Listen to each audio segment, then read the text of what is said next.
আল্লাহ পাক বলেন, এই দুনিয়ার মানুষেরা, প্রত্যেকটি জিনিসকে এক একটা জান, এক একটা জিনিস আমি আল্লাহ দিয়েছি রে। তো যেই দৌলত তোমাদেরকে দিয়েছি আর কাউকে আমি সেটা দান করি নাই, একমাত্র কেবলমাত্র শুধুমাত্র তোমাদেরকে দিয়েছি। আমি ঘোষণা দিয়েছি, ওয়ালাকাদ কাররামনা বানি আদম, তোমাদেরকে আমি সবচেয়ে বেশি মুআজ্জাজ মুকাররম সম্মানিত করেছি। ওয়া হামালনাহুম ফিল বাররি ওয়াল বাহর, জলে স্থলে কর্তৃত্ব তোমাদের হাতে দিয়েছি। সুবহানাল্লাহ বলে। তাই তো আল্লাহ পাক কোরআনে কারীমকে আসমানের কাছে পেশ করেছিলেন। সাত আসমান অস্বীকার করলো, সাত জমিন অস্বীকার করলো, পাহাড় পর্বত নদী নালা অস্বীকার করলো। ফাআবাইনা আইয়াহমিলনাহা ওয়া আশফাকনা মিনহা ওয়া হামালাহাল ইনসান। আসমান বলে আমি পারবো না, জমিন বলে আমি পারবো না, পাহাড় গুলো বলে আমি পারবো না, সাগর মহাসাগর গুলো বলে আমি পারবো না। কিন্তু আল্লাহ যখন আমাদেরকে বললেন তোমরা নিবানি, বলতে দেরি হবে, আমরা রাজি হতে দেরি হয় না। আল্লাহ এই জন্য মহব্বতের দুইটা গালি দিয়েছেন, ইন্নাহু কানা যালুমান জাহুলা। পুরো বড় জালেম, ছোটখাটো জালেম, ছোটখাটো জাহেল, জালুম আর জাহুল সিগায়ে মুবালাগা, বহুত বড় জালেম। চিন্তা করুন, যে কোরআন বহন করতে আসমান রাজি, যে কোরআন বহন করতে জমিন রাজি হয় নাই, সাগর মহাসাগর রাজি হয় নাই, কোন সাহসে তোরা রাজি? ঠিক কিনা বলে? তাইলে আল্লাহ রাব্বুল আলামিন সবচাইতে দামি, সবচাইতে পাওয়ারফুল বানাইছেন আমাদের। সুবহানাল্লাহ।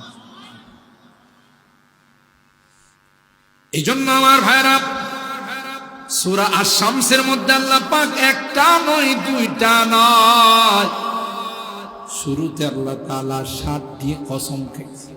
কয়টি? মানুষ তো কসম খায় তার কথাটা অন্যকে বিশ্বাস দেওয়ার। আল্লাহর কসম আমি 100 টাকা দিয়ে কিনি, আল্লাহর কসম আমি বাড়িটা কিনি, বিশ্বাস দেওয়ার। আল্লাহর কথার মধ্যে কি কোনো দুর্বলতা আছে? তাইলে আল্লাহ কেন কসম খায়? মুফাসসিরিনে কেরাম বলেন মাহলুফ আলাই, যেই জিনিসের জন্য আল্লাহ কসম খায় অথবা যেই জিনিস দ্বারা আল্লাহ কসম খায়, ওই জিনিসের গুরুত্ব মর্তবা মর্যাদা বুঝানোর জন্য আল্লাহ কসম খায়। আল্লাহর কসম খাওয়ার উদ্দেশ্য আমাদেরকে বিশ্বাস দেওয়ানো নয়। তাই আল্লাহ প্রথম কসম খাইলেন ওয়াশ-শামসি ওয়া দুহাহা ওয়াল কমারি ইযা তালাহা ওয়াশ-শামসি ওয়া দুহাহা। ওয়া কাসমিয়া, আল্লাহ বলেন সূর্যের কসম, ওয়া দুহা, এবং এই সূর্যের আলোর কসম। সূর্যের আলোর কসম। সকাল বেলা হলে সূর্য উদিত হয়, সন্ধ্যা বেলা সূর্য অস্ত যায়। আজ পর্যন্ত শুনছেন যে সূর্য ধর্মঘট ডাকছে, হরতাল ডাকছে, যে মানি না, মানব না, বেতন বাড়াই দিতে হবে, বোনাস বাড়াই দিতে হবে। আর আল্লাহ তাআলা আমাদেরকে বিরতিহীন ভাবে, সূর্যের ভোল্টেজ কোনোদিন আপ ডাউন করে না, বিদ্যুতের লাইন তো কখনো কখনো আপ ডাউন করে, তাই না? কমে বাড়ে, কখনো কমে কখনো বাড়ে। বিরতিহীন ভাবে তাপ দিয়ে যাচ্ছে, আলো দিয়ে যাচ্ছে। আর কেমন আলো? লাইটের আলো। সূর্য যখন আসে তখন এই সমস্ত লাইট কোনো কাজ করে? আরো যদি পাওয়ার কাজ করে, কি পাওয়ার আল্লাহ দিয়েছে। আল্লাহ ডাক দেয়া কয় ওয়াশ-শামসি ওয়া দুহাহা ওয়াল কমারি ইযা তালাহা। সূর্যের কসম। সূর্য একটা বড় মাখলুক, আল্লাহর বড় সৃষ্টি। ইব্রাহিম আলাইহিস সালাম তার জাতিকে তাওহীদের দাওয়াত দিতে গিয়ে বলেন ফালাম্মা রাআ আশ-শামসা বাযিগাতান ক্বালা হাযা রাব্বি হাযা আকবার। এদের কি বোঝানোর জন্য যে তোমরা যে গায়রুল্লাহ মূর্তি দেবতার পূজা করো, এদের তো বোম মারলেও কোনো কাজ হবে না, কথা কয় না। দেখবেন মাঝে মধ্যে মূর্তি এমন ভাবে বানায় মনে হয় যে হ্যাঁ ছায়া রয়েছে, কথা কয় না। আল্লাহর নবী যখন মূর্তির বিরুদ্ধে কথা বললেন তখন কাফের মুশরিক কয় হে মুহাম্মদ, মূর্তির বিরুদ্ধে কথা কয় না, কইলে কিন্তু মূর্তি তোমার ক্ষতি করে দেবে। মূর্তি কো ভাই আমি মুহাম্মদের ক্ষতি করবো? আমি তো কিছু জানি না, আমার তো নিজস্ব কোনো পাওয়ারই নেই। মা লা ইয়ানফাউকুম ওয়া লা ইয়াদুররুকুম, লাভ লসের কোনো মালিক মূর্তি আছে? ফালাম্মা রাআ আশ-শামসা বাযিগাতান ক্বালা হাযা রাব্বি হাযা আকবার। হযরত ইব্রাহিম আলাইহিস সালাম সকাল বেলা যখন সূর্য উদিত হলো তার জাতিকে লক্ষ্য করে বলে, আমার জাতি, এই যে বিশাল আকৃতি নিয়ে সূর্যটা উদিত হলো, মনে হয় রে আমার চন্দ্র দেখলাম, নক্ষত্র দেখলাম, আরো কত কিছু দেখলাম, সবচাইতে বড় আকৃতিতে উদিত হলো সূর্য, এটাই মনে হয় আমার। ফালাম্মা আফালাত ক্বালা ইয়া কওমি ইন্নী বারিউম মিম্মা তুশরিকুন।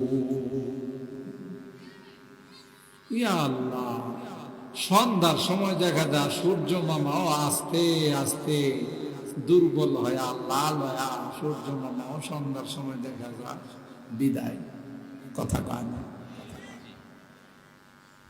তখন তিনি বললেন ফালাম্মা আফালাত ক্বালা ইয়া কওমি ইন্নী বারিউম মিম্মা তুশরিকুন। না, তোমরা যে শিরক করো, আল্লাহর সঙ্গে যা মিলায়, মূর্তি দেবতার যে তোমরা প্রণাম করো, হরে কৃষ্ণ হরে রাম হরে কৃষ্ণ, আমি এর থেকে টোটাল দূরে, বেরি পবিত্র।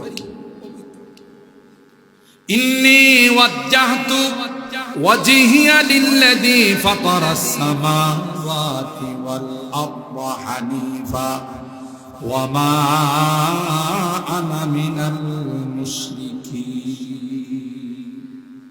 না না না, আমার কপালটা তো নত করব, আমার কপালটা ঠেকাইব ওই মালিকের কদমে, যিনি সব কিছুকে বানাইছেন, আসমান আর জমিন বানাইছেন, আমাদেরকে বানাইছেন, কুল কায়নাতকে সাজাইছেন। আমি একমাত্র তার কুদরতি পায়ে কপাল ঠেকাইব। তাহলে সূর্য কি ছোট না বড়? সূর্য কি ছোট না বড়? বলে না, কথা বলে না। আরে ভাই, এটা তাফসীরের ক্লাস, ক্লাসে ছাত্ররা কথা না খুলে উস্তাদে কিছু কইতে পারে। আমি আপনাদের উস্তাদ না, কিন্তু ক্লাসটা তাফসীর। আল্লাহর কসম, এই ইখলাসের সাথে যদি তাফসীরের মাহফিলে বসতে পারেন যে আমি কোরআনের তাফসীরের ক্লাসের একজন ছাত্র, এই কোরআন আল্লাহর আদালতে আপনার জন্য সুপারিশ করবে। এলাকার মানুষ সুবহানাল্লাহর আওয়াজে মনে হয় রোজা সবাই, তাই কি আপনারা রোজা রেখে গেছেন? এত আস্তে বলেন কে? এখন কি আর আগের মতো ভয় আছে যে জোরে কিছু কইলে রেপ চিতা কুবরা এসব ধরে নিয়ে যাবে? কথা কয় আছে এরা, এদেরকে বাটি চালান দিয়া পাওয়া যাবে। যারা বড় বড় কথা কইতে বলতো যে খেলা হবে বলাবো না, এখন আছে কথা কয়। ছোট ছোট বাচ্চারা খেলতে গেছে, এদেরকে আর পূজা পায়, কথা কয়। যদিও বারবার বলছে পলাবো না, কথা বলেন ঠিক কিনা? আছে তো সুবহানাল্লাহ আসতে বলেন কে? বলেন সুবহানাল্লাহ। আল্লাহ পাক ফেরেশতাদেরকে নিয়ে প্রশংসা করেন যে এই যে দেখো দাঁড়িয়াপুর ঐতিহ্যবাহী তাফসীর মাঠে প্যান্ডেল কানায় কানায় ভর্তি, এই মানুষগুলো জোরে জোরে আমার প্রশংসা করে সুবহানাল্লাহ, আমার পবিত্রতা বর্ণনা করে। আর আমি মহানে কথা বলে আল্লাহু আকবার, আরো জোরে আল্লাহু আকবার।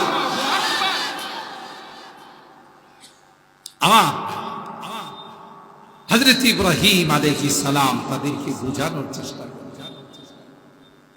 তিলি সূর্য বিশাল, হাযা আকবার, বহুত বড়। এই বিস্তারিত আলোচনা করলে আমার মূল আলোচনায় যাওয়া যাবে। তো আল্লাহ রাব্বুল আলামিন এখানে প্রথম কসম খাইছেন সূর্যের, এবং সূর্যের যে আলো আছে ওয়াদুহা। দুই নম্বর কসম আল্লাহ বলেন ওয়াল কমারি ইদা তালাহা ওয়ান নাহারি ইদা জাল্লাহা। দুই নম্বর বলেন সূর্যের পরপর কার উদয় হয়। সাথে একটু কথা কয়ে, ও ভাই, সূর্য যখন সন্ধ্যার সময় অস্ত যায়, ডুবে যায়, রাত্রের বেলায় কে আসে? আরো আসতে কর।